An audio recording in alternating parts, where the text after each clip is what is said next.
अब 18 प्लस के लिए कोविशील्ड वैक्सीनेशन उपलब्ध है होप हॉस्पिटल में। आप वैक्सीन पाने के लिए कोविन वेबसाइट पर या फिर सीधे होप हॉस्पिटल में आकर रजिस्टर कर सकते हैं। हमारा पता कामठी रोड, गो गैस पंप के बाजू, टीका नाका, नागपुर।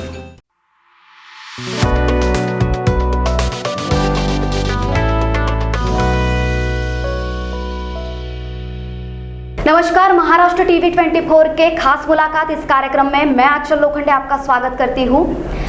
हमारे शरीर में महत्वपूर्ण अंगों में से एक है हृदय। हृदय का कार्य कैसे चलता है, उससे संबंधित बीमारियां, उससे संबंधित उपाय, इस संबंध में अधिक जानकारी देने के लिए हमारे साथ आज मौजूद है शिवशंकर आयुर्वेदिक क्लिनिक के डॉक्टर अतुल तेलरांदे जी। नमस्कार सर। नमस्कार। और उनके साथ मौजूद है डॉक्टर पारुल गुप्ता। नमस्कार मैम, आपका हमारे स्टूडियो में स्वागत है। डॉक्टर, मैं आपसे पहला सवाल पूछना चाहूँगी कि मानव शरीर में हृदय की क्या भूमिका है और वो कैसे काम करता है? जी, हृदय यानी हार्ट। तो हार्ट जो कि लोकेटेड होता है अपने थोरैसिक या चेस्ट रीजन में, तो शरीर का ब्रेन के बाद सबसे इम्पोर्टेंट अंग है।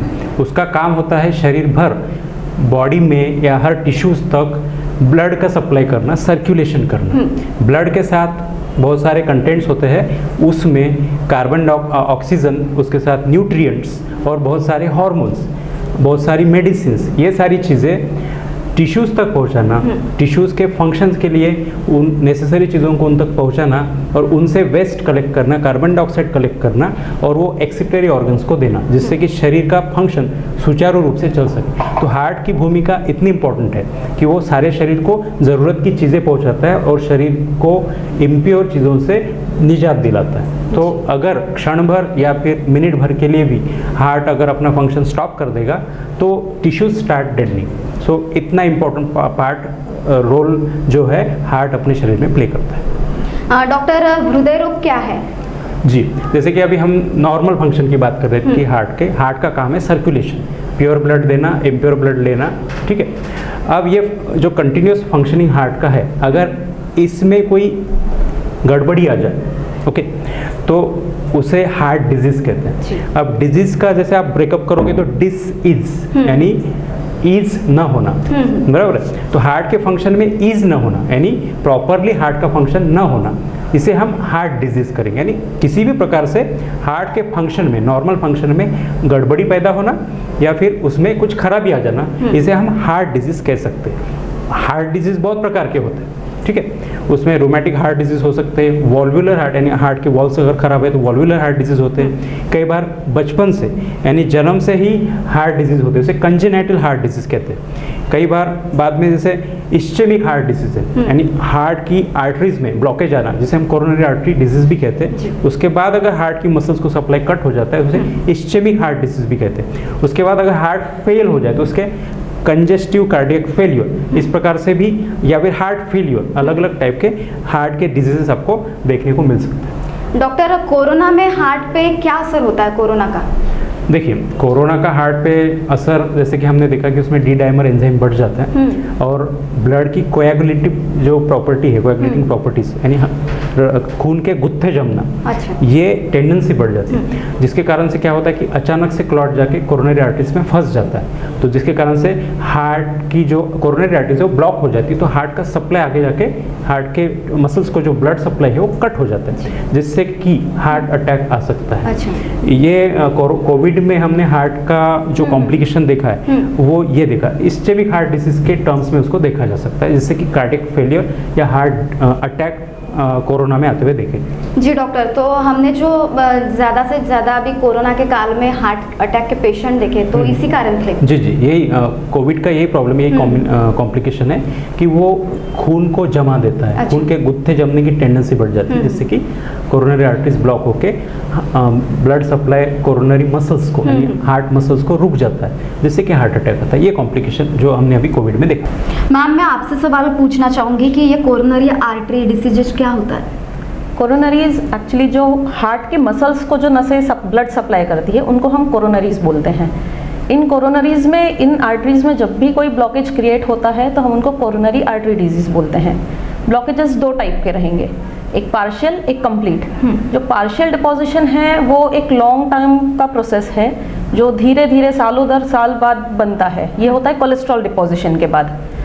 नॉर्मली भी 30 की उम्र के बाद हमारे शरीर में, हमारी नसों में कोलेस्ट्रॉल डिपॉजिट होना शुरू हो जाता है, और समय के साथ ये बढ़ते बढ़ते आर्टरी का जो डायमीटर है उसको अंदर की तरफ से कम करते करते ब्लड फ्लो को ऑब्स्ट्रक्ट करने लगता है, जिसकी वजह से ब्लड फ्लो आगे के जो मसल्स हैं उसको प्रॉपर ब्लड सप्लाई नहीं मिलता, ऑक्सीजन नहीं मिलता, और हमारा शरीर हमको इंडिकेशंस देना शुरू कर देता है कि कहीं तो भी ब्लॉकेजेस क्रिएट हो रहे हैं, बी अवेयर, कुछ करें, लक्षण लिखने शुरू हो जाते हैं।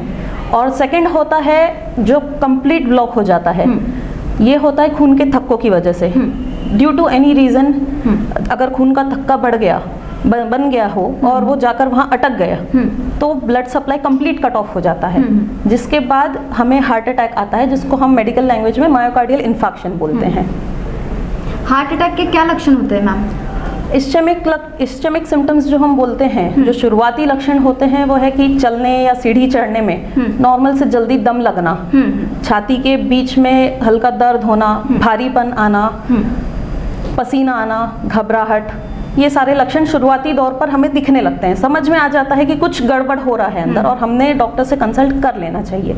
और जो हार्ट अटैक है, जो मायोकार्डियल इन्फार्क्शन है, जो इमीडिएट लक्षण है जिसमें इमरजेंसी ट्रीटमेंट ज़रूरी है, उस टाइम पर बहुत तेज़ दर्द, या तो छाती के बीच में, कभी कभी ये रेडिएट होता है लेफ्ट साइड में, छाती के लेफ्ट हिस्से में, लेफ्ट हैंड में, कंधे पर, कान, जबड़े, गर्दन, पीठ पर ये दर्द रेडिएट होता है। या फिर बहुत भारीपन लगेगा, जैसे किसी ने छाती पर पत्थर रख दिया हो, बहुत तेज़ पसीना आना, घबराहट बहुत तेज़ होना, सांस बहुत तेज़ी से चलना, धड़कन बहुत तेज़ होना, अंदर धड़धड़ महसूस होता है। ये सारे हार्ट अटैक के लक्षण हैं जिनको हमें बिल्कुल इग्नोर नहीं करना चाहिए। इमरजेंसी में हमें कैजुअलिटी में जाकर इसका ट्रीटमेंट लेना चाहिए। ये लक्षण हमें मतलब कौन से टाइम लिमिट में सामने, मतलब हमारा शरीर कब आगाह करने लगता है? जैसे भी हार्ट ब्लॉकेजेस 30, 40, 45% से ज़्यादा बढ़ने लगते हैं, हमारा हार्ट बताने लगता है, शरीर बताने लगता है कि अंदर ब्लॉकेजेस शुरू हैं। जब हम चलने में या सीढ़ी चढ़ने में जो दम लगना है, छाती में भारीपन, ये सारे लक्षण दिखने शुरू हो जाते हैं। हमें इसे इग्नोर नहीं करना चाहिए, जाकर प्रॉपर अपना चेकअप कराएं। या अगर एकदम सीवियर कंडीशन में हार्ट अटैक आ गया है तो विदिन 2 to 3 आवर्स हमें जो फर्स्ट लाइन ऑफ ट्रीटमेंट है, जो उसका फर्स्ट एड है, इमरजेंसी ट्रीटमेंट जो हम इसको बोलते हैं, वो मिल ही जाना चाहिए, ताकि हम वहाँ की मसल डेड होने से बचा सकें। दूसरा एक है जो डायबिटिक पेशेंट्स होते हैं, इन लोगों को जल्दी दर्द महसूस नहीं होता है। डायबिटीज़ वालों को हम जनरली साइलेंट मायोकार्डियल इन्फार्क्शन आता है या साइलेंट हार्ट अटैक आता है ऐसा बोलते हैं, बट उनको जो शुरुआती लक्षण है वो महसूस होते हैं। तो डायबिटीज़ वालों को खास ख्याल रखना चाहिए। मैम फिर इसमें इमरजेंसी ट्रीटमेंट क्या है? इमरजेंसी ट्रीटमेंट में जैसे ही हम हॉस्पिटल या अपने कैजुअलिटी, घर के आसपास कोई भी डॉक्टर हो, अगर हम उन्हें दिखाते हैं तो या तो सिम्टम वाइज वो हमें ट्रीट कर देते हैं एंटी प्लेटलेट्स, एंटी एंजाइनल, वेसोडायलेटर्स के साथ, नाइट्रेट्स के साथ, या फिर वो हमें रेफ़र करते हैं, वहाँ पर हमारा ईसीजी निकाला जाता है, इको किया जाता है, कुछ ब्लड एंजाइम्स, कार्डियक एंजाइम्स जो होते हैं, ब्लड टेस्ट वो किए जाते हैं, और उसके बाद ये ट्रीटमेंट दिया जाता है, एंटी प्लेटलेट्स, नाइट्रेट्स, एंटी एंजाइनल्स, वेसोडायलेटर्स। ये जितने जल्दी मिले उतना हम अपने हार्ट को आगे डैमेज होने से बचा सकते हैं। बहुत से बार हम देखते हैं कि अगर ऐसा होता है तो बहुत से बार हम पुश करते हैं अपने छाती को। हाँ, तो ये किस लिए? उसे CPR कहते हैं। CPR एक्चुअली जब पेशेंट नॉन रिस्पॉन्डिंग होता है, जब वो बेहोश हो चुका रहता है, नॉर्मल इसमें रिस्पॉन्ड नहीं करता है, तब वो दिया जाता है। आई सजेस्ट कि उसके पहले हॉस्पिटल पहुंच जाना चाहिए, या घर के आसपास कोई डॉक्टर है उनसे भी कंसल्ट किया तो हमें मेडिकल स्टडीज़ के दौरान ये ट्रेनिंग दी जाती है कि हम इमरजेंसी में क्या ट्रीटमेंट दें। जब भी हार्ट अटैक का पेशेंट आता है तो even new fresher doctors know how to treat heart attack. Doctor, Ayurveda में इसका क्या इलाज है? देखिए, जैसे मैम ने एलोपैथी या फिर मॉडर्न उसका मैनेजमेंट जो बताया है वो इमरजेंसी में है ना। अब आयुर्वेद में इस कंडीशन में हम लोग तुरंत आयुर्वेदिक कुछ मेडिसिन नहीं देते जनरली। हम लोग इमरजेंसी मैनेजमेंट कर लेंगे, पेशेंट को सेटल कर लेंगे, या फिर अर्ली स्टेज में पेशेंट आता है, जैसे मैम ने बोला कि 30-40% ब्लॉकेज में बॉडी आपको सिम्टम्स दिखाना शुरू कर देती है। उस समय अगर पेशेंट अपने पास अप्रोच होता है माइल्ड सिम्टम्स के साथ या फिर वेरी लेस सिम्टम्स के साथ, जहाँ पे उसका हार्ट स्टेबल है, तो वहाँ पर हम लोग उसको आयुर्वेदिक मेडिसिन दे के कोशिश कर सकते हैं कि ब्लॉकेजेस को कम करे या फिर ब्लॉकेजेस को बढ़ने से रोके। और अगर फिर इस कंडीशन के बाद पेशेंट आता है, जैसे मैम ने इमरजेंसी केस बताया, तो पेशेंट को फिर मॉडर्न डॉक्टर्स के पास या फिर कार्डियोलॉजिस्ट के पास जाके मैनेजमेंट कर लेना चाहिए। जब उसका मैनेजमेंट हो गया उसके बाद वो उनको कुछ मेडिसिन पे शिफ्ट कर देते हैं अगर, तो उसके बाद हमसे अगर पेशेंट कंसल्ट करता है तो तब भी हम उसको मैनेज कर सकते हैं एसोसिएटेड ट्रीटमेंट देके। यानी इनकी जो ट्रीटमेंट है मॉडर्न मेडिसिन की, उनके साथ हम कुछ आयुर्वेदिक मेडिसिन दे सकते हैं जो कि ब्लॉकेजेस को प्रिवेंट करते हैं, आगे होने से रोकते हैं, और कुछ ब्लॉकेजेस कुछ हद तक खुलते हुए पेशेंट को हमने सिम्टोमेटिकली देखा है कि रिलीफ होते हुए देखा है। किस प्रकार की जाती है रोकथाम इसकी? जी, हार्ट को स्ट्रेंथन करना, अच्छा। हार्ट की मसल्स को स्ट्रेंथन करना, वहाँ के सर्कुलेशन को इम्प्रूव करना, ये आयुर्वेदिक मेडिसिन बहुत अच्छे से करती है। पुराने ज़माने से हार्ट हृदरोग जो है उसका उल्लेख चरक ने करके रखा है, तो तब भी लोगों को हार्ट अटैक्स आते थे, तब भी हृदय के रोग हुआ करते थे, लेकिन वो बहुत कम प्रमाण में थे और सेडेंटरी लाइफस्टाइल वाले लोगों को ही हुआ करता था, जो राजे महाराजे या फिर जो लोग सेठ लोग हैं, जो लोग बैठे बैठे सेडेंटरी लाइफस्टाइल जीते हैं, उन लोगों को हुआ करता था। तो तब भी उसका मैनेजमेंट उन्होंने लिखा हुआ है। ऐसे कुछ प्रोडक्ट्स हैं, आयुर्वेदिक मेडिसिन है, जैसे अर्जुन है, अर्जुन छाल का स्वरस भी पिया जाता है। अर्जुन छाल से हम लोग अर्जुन क्षीरपाक बनाते हैं। उसके अलावा कुछ सिरप्स आते हैं, जैसे कि कार्डियो अमृत सिरप करके हमने एक डेवलप किया है, एक क्लीन हार्ट करके सिरप डेवलप किया है। उसके बाद हृदयामृत सिरप करके आता है। ये 2-3 सिरप्स हमारे पास अवेलेबल है, जिसमें मृगशृंग भस्म मिला दिया जाए तो इंटरनल स्वेलिंग हार्ट का यानी जो आपकी कोरोनरी आर्टरीज में इंटरनल ब्लॉकेज आया है या फिर डायमीटर छोटा हुआ है, उसको थोड़ा सा रिड्यूस करने में मदद करता होगा, क्योंकि हमारे पास डॉक्यूमेंटेशन नहीं है। बावजूद इसके सिम्टोमेटिक रिलीफ हमने पेशेंट्स को एक्सपीरियंस से हम बोल सकते हैं कि देता होगा। इसके साथ साथ कार्डियो अमृत कैप्सूल आती है, हार्ट प्लस कैप्सूल आती है हमारे पास एक है। कोलो एच कोलेस्ट्रॉल को और जो खून के गुत्ते जमते हैं, ब्लड क्लॉट्स होते हैं, इसकी टेंडेंसी को कम करने के लिए हम लोग कुछ मेडिसिन देते हैं। इसके साथ साथ हृदय कवच यानी हार्ट को सपोर्ट देने वाला, हार्ट की मसल्स को स्ट्रेंथन करने वाली ये कुछ मेडिसिन हमारे पास है, जो कि हार्ट डिजीजेस को प्रिवेंट करती है, कोलेस्ट्रॉल डिपोजिशन और वो जैसे मैं हमने बताया डायमीटर छोटा होना, कोरोनरी आर्टरी डिजीजेस को प्रिवेंट करने की कोशिश करती है। इसके साथ साथ हार्ट की मसल्स को स्ट्रेंथन करती है, एजेक्शन फैक्टर बढ़ाती है, लेफ्ट वेंट्रिकुलर एजेक्शन फैक्टर को बढ़ाते, हार्ट को ताकत देती है, प्रिवेंटिव। ठीक है, उसके बाद अगर हार्ट अटैक आने के बाद मैनेज होकर पेशेंट हमारे पास आया है तो वापस उसको हार्ट अटैक ना हो, उसकी हार्ट को स्ट्रेंथन करना, उसका एजेक्शन फैक्टर इंप्रूव करना और उसकी लाइफस्टाइल को बेटर करना, क्वालिटी ऑफ लाइफ को बेटर करना, ये हमारी आयुर्वेदिक मेडिसिन करती है। जी, क्या इस इलाज को बहुत वक्त लगता है? नहीं, ऐसा कुछ नहीं। देखो, हार्ट का डिसीज तो चाहे एलोपैथी से ट्रीट को या कुछ भी करो, एक बार अगर उसको हार्ट अटैक पड़ गया तो उसको 6 महीने तो लेके ही बैठना है, सारी प्रिकॉशंस उसको लेनी होती है। नॉर्मल लाइफ होने के लिए कम से कम 6 महीना डॉक्टर सजेस्ट करते ही है। तो आयुर्वेदिक ट्रीटमेंट भी इसी प्रकार से करती है, तो उतना ही समय लेगी, उतना तो सजेस्टेड है हार्ट अटैक पड़ने के बाद। लेकिन प्रिवेंटिव तौर पे अगर करोगे तो हमारी मेडिसिन 15 से 20 दिन या फिर 1 महीने में रिजल्ट दिखाना शुरू कर देती है, जिससे कि काफ़ी लोगों के हमने हार्ट डिजीजेस प्रिवेंट होते हुए देखा है। जी डॉक्टर, जैसे मेरी जानकारी में जो है पहला अटैक आता है, फिर दूसरा, और हमारी जानकारी के अनुसार तीसरा आता है तो नहीं बच सकते, तो ये क्या है? देखिए, कई बार तो ऐसा भी होता है कि फर्स्ट हार्ट अटैक में ही फेल हो जाते हैं। हाँ। तो heart muscles subsequent heart attacks में कितनी डैमेज हुई है, हार्ट की कैपेसिटी क्या बची है, इसके ऊपर उसका प्रोग्नोसिस डिपेंड करता है। फर्स्ट, सेकंड या third heart attack, 3 heart attack आते आते हार्ट काफ़ी डैमेज हो चुका होता है, इसलिए वो जनरली ऐसा बोलता है कि तीसरा आया तो फिर बचेगा नहीं। सो ये चीज़ इसी पे डिपेंड करती है कि damage of the heart muscles कितना हुआ। जैसे मैंने बताया कि हार्ट को डैमेज होने से पहले अगर बचा लिया जाए प्रिवेंटिव तरीके से, तो फिर हार्ट की जो स्ट्रेंथ है वो बनी रहती है। एक बार हार्ट अटैक पड़ गया तो मसल्स बेचारी डैमेज हो जाती, फाइब्रोस हो जाती, फिर उनमें फ्लेक्सिबिलिटी नहीं रह पाती, तो हार्ट उतना इफेक्टिव या फिर एफिशिएंट नहीं रह पाता। फिर सब्सिक्वेंट अगर हार्ट अटैक उसको आते हैं सेकंड या थर्ड, तो फिर उसकी प्रोग्नोसिस बिगड़ जाती है। जी बिल्कुल। डॉक्टर, इसका स्ट्रेट हैबिट्स और हमारी लाइफस्टाइल से क्या संबंध है और इसका प्रिवेंशन क्या है?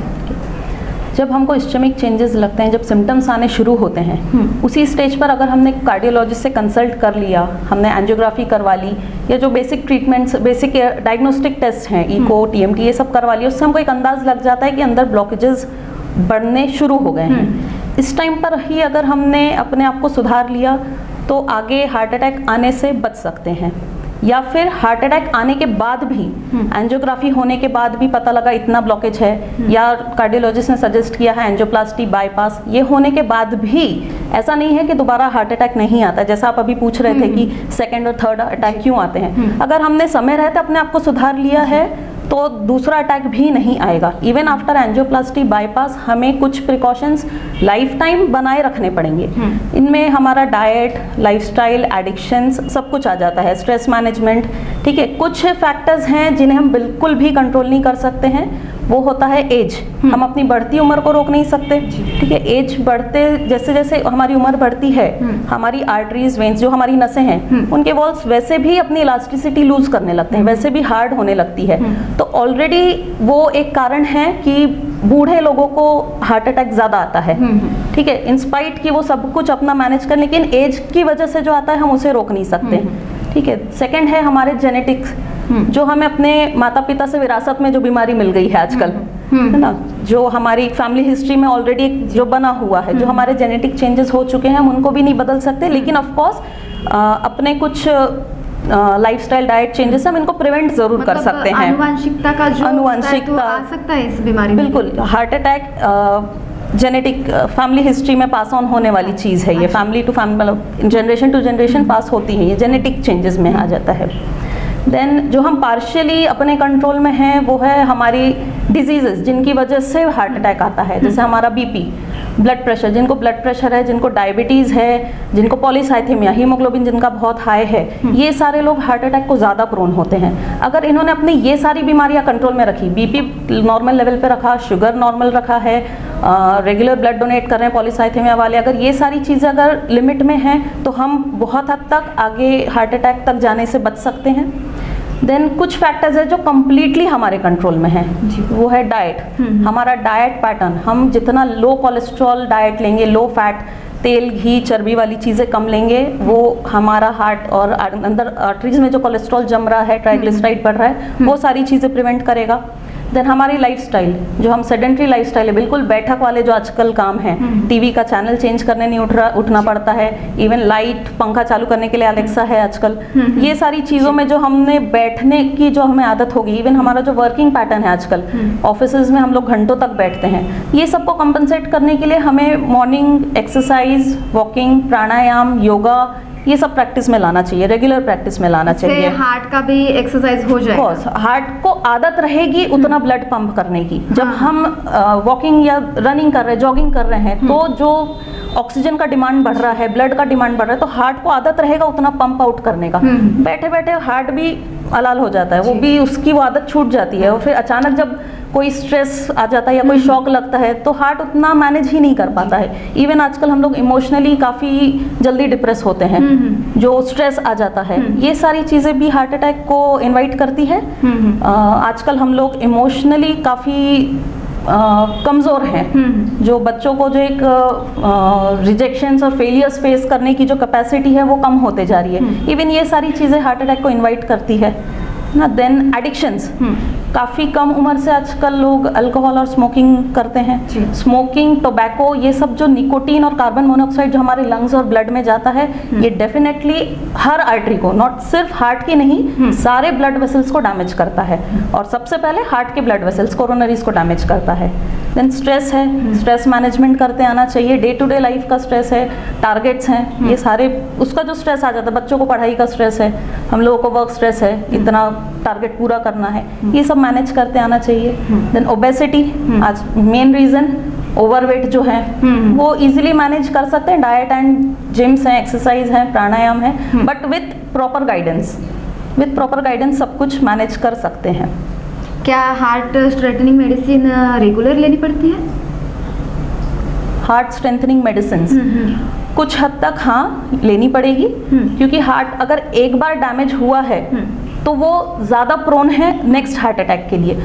तो मेडिसिन तो हम बहुत मतलब विथ प्रैक्टिस, अगर हमने डाइट लाइफस्टाइल अपना चेंज किया है, इम्प्रूव किया है, मेडिसिन धीरे धीरे कम हो जाती है, लेकिन बशर्ते डाइट और लाइफस्टाइल अपना मेंटेन करना होगा। मैम, जैसे देखा गया है कि लेडीज़ के मुकाबले जेंट्स को ये प्रॉब्लम्स ज़्यादा होती है, तो इसका क्या कारण है? हमारे लेडीज़ में जो मेंस्ट्रुअल साइकिल होती है उसमें जितना ब्लड फ्लो होता है, जो हार्मोनल चेंजेस होते हैं, ऑलरेडी उसके कारण हमारी बॉडी जो है वो हर महीने डिटॉक्सिफाई होते रहती है। लेकिन ऐसा है कि जो आजकल वर्किंग लेडीज़ हैं, जितना स्ट्रेस उनको है और जितनी उनकी भी लाइफस्टाइल बदली है, जितना उनका भी डाइट पैटर्न बदला है, उनको भी ड्यूरिंग मेंस्ट्रुअल एज में भी हार्ट अटैक आने के चांसेस आजकल बढ़ गए हैं। फिर भी कंपैरेटिवली मेल्स के कंपैरिजन में उनको कम ही आते हैं। But after menopause gents ladies दोनों इक्वली प्रोन है हार्ट अटैक के लिए या हार्ट डिजीजेस के लिए। तो ऐसा नहीं है कि लेडीज़ ने अपना ख्याल नहीं रखना है कि अभी मेंसेस चालू है, we are in reproductive age, तो हमने ध्यान नहीं रखना है। हमको भी इक्वली ध्यान रखना है ताकि आगे आफ्टर मेनोपॉज हम रेडी रहें इन सारी चीज़ों को फेस करने के लिए। वो हम कोलेस्ट्रॉल डिपॉजिट ना होने दें, अपना ब्लड उतना थिन रखें और बाकी हमारी लाइफस्टाइल वैसी बाद में भी बनी रहे। डॉक्टर, हमारे दर्शकों के लिए क्या संदेश देना चाहेंगे? जी, जैसे कि अभी के डिस्कशन से ये एविडेंट हुआ, ये पता चला है कि किन लोगों को हार्ट डिजीज ज़्यादा हो सकती है। ठीक है, कौन लोग जो सेडेंटरी लाइफस्टाइल वाले, स्ट्रेस में जीते हैं, या फिर जिनके लाइफस्टाइल में प्रॉब्लम है, जिसके कारण से कोरोनरी आर्टरी डिजीजेस होकर हार्ट अटैक आने के चांसेस है। कोलेस्ट्रॉल डिपोजिशन के चांसेस ज़्यादा है। कौन से फूड से हो सकता है, जो मैम ने भी बताया। इसके अलावा मेल्स ज़्यादा प्रोन होते हैं, और मेनोपॉज के बाद दोनों, मेल हो या फीमेल हो, दोनों ही ज़्यादा प्रोन होते हैं। तो इन चीज़ों को मद्देनज़र रखते हुए हमें ये ध्यान में रखना है कि हमको हार्ट अटैक पड़ने से पहले अपने आप को बचाना है। स्ट्रेस से बचना है, ऑयली, फैटी, स्पाइसी और फास्ट फूड से बचना है। लाइफस्टाइल आपकी हेल्दी होनी चाहिए, हैप्पी होनी चाहिए, और उसमें बहुत सारी एक्सरसाइजेस, प्राणायाम, योगा, स्ट्रेस मैनेजमेंट, ये सारी चीज़ों को अपने को एकदम अपने इसमें ढाल लेना चाहिए। उस हिसाब से क्या होगा कि हार्ट डिजीजेस प्रिवेंट होंगे। Prevention is always better than cure. तो हमको हार्ट डिजीज प्रिवेंट करने हैं, हार्ट को स्ट्रेंथन करके रखना है और हार्ट को मजबूत बना के रखना है, जिससे कि क्या होगा, ये प्रॉब्लम अपनी लाइफ में नहीं आएगी। क्योंकि अगर एक बार हार्ट डिसीज हो गया या हार्ट अटैक आ गया आपको, तो आगे जाके आपका हार्ट वीक हो जाता है और फिर आगे की लाइफस्टाइल में या आगे की लाइफ में आपको प्रॉब्लम हो सकती है। इसलिए टेक होम मैसेज एक ही है कि always prevent your heart diseases, following that कि क्या क्या चीज़ें अपने को मैनेज करनी चाहिए, क्या क्या चीज़ों को अपने को अपने अंदर अंगीकृत कर लेना है, जिससे कि अपने को हार्ट डिजीजेस ना। जी, तो ये थे हमारे साथ डॉक्टर अतुल तेलरांदे और डॉक्टर पारुल गुप्ता मैम। उम्मीद है दर्शकों आपको हमारा ये कार्यक्रम अच्छा लगा होगा। आगे और भी जानकारी के लिए आप देखते रहिए महाराष्ट्र टीवी 24। नमस्कार।